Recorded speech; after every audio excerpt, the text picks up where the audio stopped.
It's the early 2000s, and superhero video games were the cringe factor of edgy gamers and teenagers alike, who were increasingly becoming bored with the endless wave of kid-friendly sunshine and lollipop titles being churned out. On top of that, 3D superhero games have proven themselves to be flat-out bad more often than not. Superman 64 stood out as the prime example, an amazing concept in theory, but in execution it was an unplayable mess. Meanwhile, platformers ruled the industry. Crash Bandicoot, Mario 64, and Spyro the Dragon were dominating living rooms. Everybody was hooked on 3D platforming, and rightfully so. The novelty of moving freely in a three-dimensional space was still fresh, and players couldn't get enough of it. Developers were experimenting, players were exploring, and it felt like the medium itself was just starting to stretch its legs. So when Neversoft, the company that at this point was already famous thanks to Tony Hawk Pro Skater 1, was handed the Spider-Man license, the team knew there was a lot more at stake than just another licensed throwaway. In 2000, they released Spider-Man for the PlayStation, a game that combined comic book flair with linear set-piece design, cinematic storytelling, voice acting that brought characters to life, and traversal mechanics that finally made players feel like they were Spider-Man.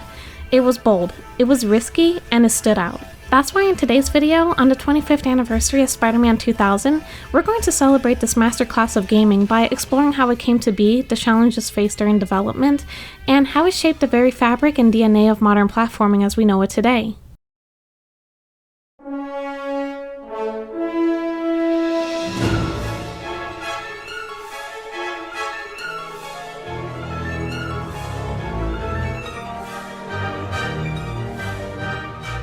By the late 90s, the DNA of a 3D platformer was already set in stone. You had your bright mascot, your colorful hub world, and of course, your endless collect-a-thon of shiny trinkets. It was the formula that worked for Mario 64, Banjo-Kazooie, and Spyro, and almost every studio wanted a piece of it. But Neversoft didn't try to copy and paste that formula onto Spider-Man. They knew this wasn't a character who should be running around collecting coins or orbs just for the sake of padding playtime. Spider-Man was about speed, agility, and freedom of movement. To sell that fantasy, the game had to break away from the established rules of the genre. Instead of focusing on collectibles, Spider-Man 2000 was mainly about traversal, swinging across rooftops, crawling on walls, clinging to ceilings, and making daring escapes across levels built to show off his powers. The design was about asking, how do we make this level fun for Spider-Man? And that shift in philosophy made all the difference. Development began in 1999, right after Neversoft released Tony Hawk's Pro Skater. That early start meant the team was immediately running into issues trying to graft this evolved traversal-heavy mechanics onto existing engine tech. Lead designer Chad Finley later revealed that their first attempt at web swinging used a realistic physics system. Every web had to affix to a tangible anchor point. It sounded slick, but in practice it was clunky and frustrating, so they scrapped it and landed on something way simpler. Just point where you want to swing and the game figures out the rest. It wasn't realistic, but it was fun, and turning that corner made all the difference. Wall crawling had its own sets of challenges. The PS1 hardware didn't like characters clinging to ceilings or twisting around geometry. Instead of forcing the system, Neversoft solved the problem through level design itself, building scenarios that encouraged crawling as a natural part of the gameplay. Whether it was sneaking through vents, scaling a bank lobby, or evading police helicopters on rooftops, the levels were engineered to make wall crawling feel seamless instead of awkward. Each stage was a self-contained set piece, pulling you into scenarios that felt ripped straight out of the comics.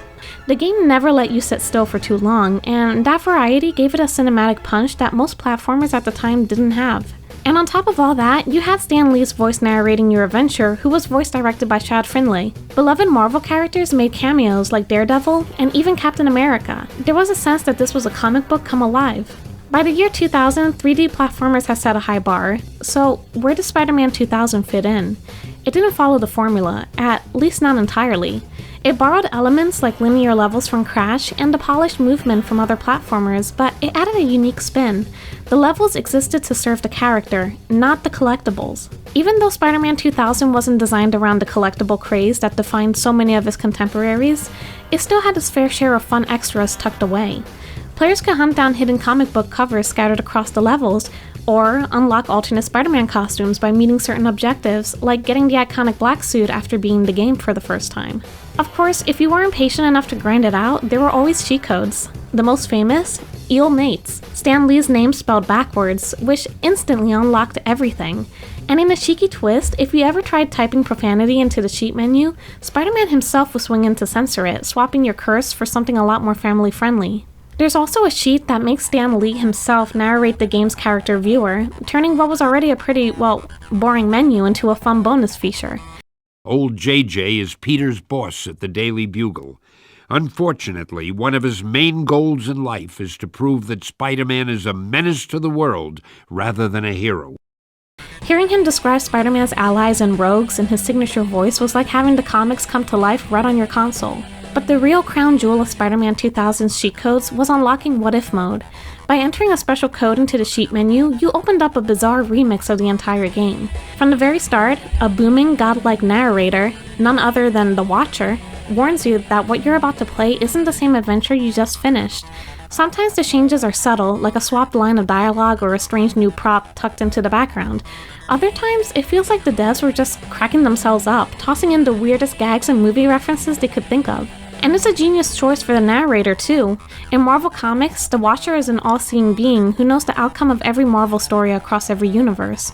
Having him guide players through this chaotic remix showed the devs had real love for the source material, and wanted to reward fans who knew their lore. This mode is where the game's sense of humor really shines. I still have this funny fascination with the Black Cat scene, where she literally cannot stop dancing during the Stop the Fog mission. Spider-Man! I'm so happy to see you! Black Cat, what are you doing?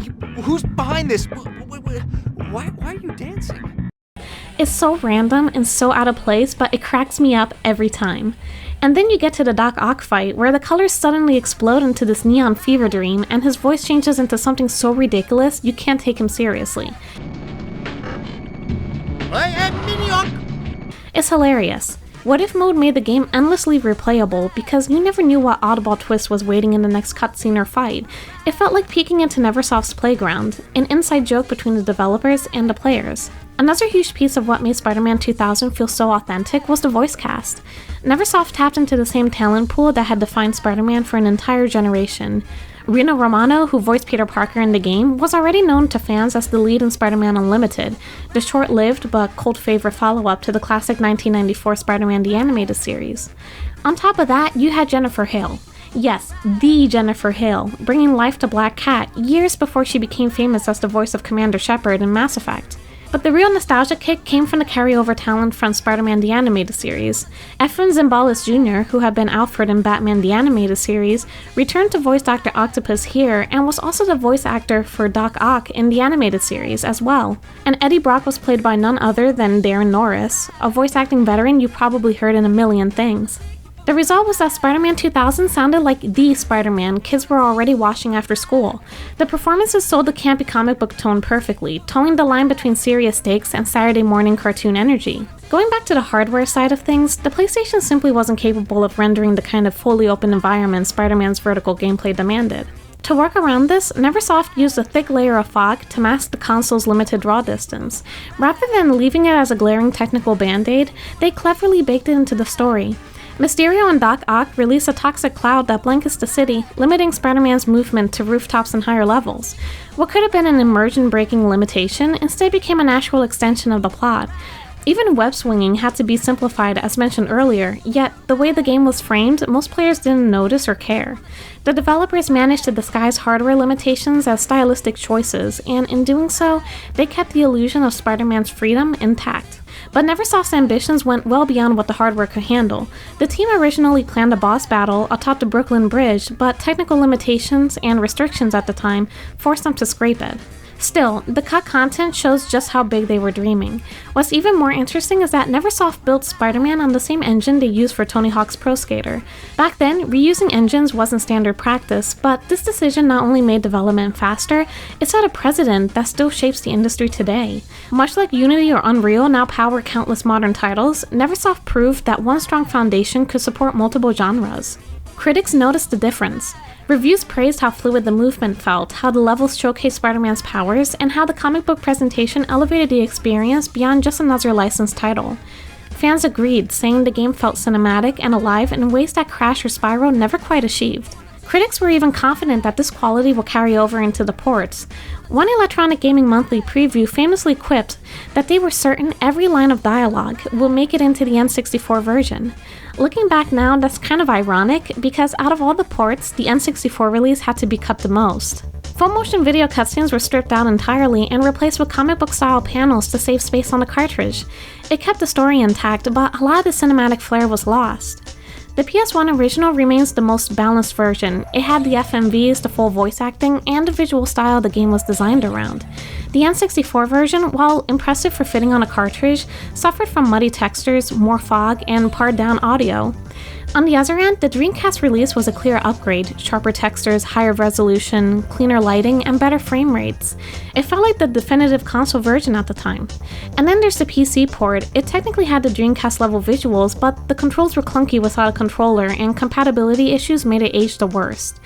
Each version had its strengths, but taken together, you can see how the game was both limited and elevated depending on the hardware it landed on. In the end, Spider-Man 2000 wasn't the most groundbreaking 3D platformer mechanically. It didn't invent the analog stick, it didn't reinvent camera control, but it did something arguably more important. It tailored every level, every encounter, every chase to the character at its center. That approach made it a standout experience and passion project for Neversoft, who made it very clear with the amount of detail and clever Easter eggs they injected throughout the game. It laid the groundwork for future superhero games that will prioritize identity and traversal over generic platforming conventions. And that brings us to the next question. How did this focused design philosophy echo forward into the games we play today? If Spider-Man 2000 stood out for its traversal-focused design, its real legacy came in how these ideas shaped the future. The game proved that a character-driven approach to level design could define a whole genre. Developers at Neversoft often point to the lessons learned during this project as foundational for later Spider-Man games. Chad Finlay explained that refining web-swinging and wall crawling taught them how crucial it was to give players intuitive control over a vertical space. These lessons became the core philosophy for Treyarch's Spider-Man 2 in 2004, which expanded swinging into an open-world playground. The linear set pieces of 2000 became the blueprint for designing challenges in a more open environment. Rooftops, alleys, and streets were now playgrounds for a superhero fantasy. Even beyond Spider-Man, these ideas seeped into modern platformers and action games. Games like Prince of Persia: Sands of Time or Batman: Arkham Asylum embrace the same principle, designing levels around the protagonist's abilities rather than forcing the character into a pre-existing environment. Developers learned from Neversoft that identity could shape mechanics, traversal, and pacing, making the experience feel cinematic and cohesive. Insomniac's Spider-Man and his sequel echo Neversoft's philosophy. Traversal is the star, and the character's abilities dictate how you engage with the world. Without the experimentation and daring of the 2000 game, the smooth, satisfying swings we take for granted might never have existed. In short, Spider-Man 2000 shaped an entire generation of superhero games. It taught developers how to build worlds around characters, how to let characters tell a story, and how a licensed game could feel like a living, breathing comic book. Its DNA is woven into the very fabric of modern superhero games and many platformers we play today. So today, as we celebrate its 25th anniversary, it's worth remembering Spider-Man 2000 as a trailblazer, a game that may not always get the credit it deserves, but whose legacy helped shape the superhero gaming industry into what it is today. This isn't just a Spider-Man game for gamers, it's a Spider-Man game dedicated to Spider-Man fans.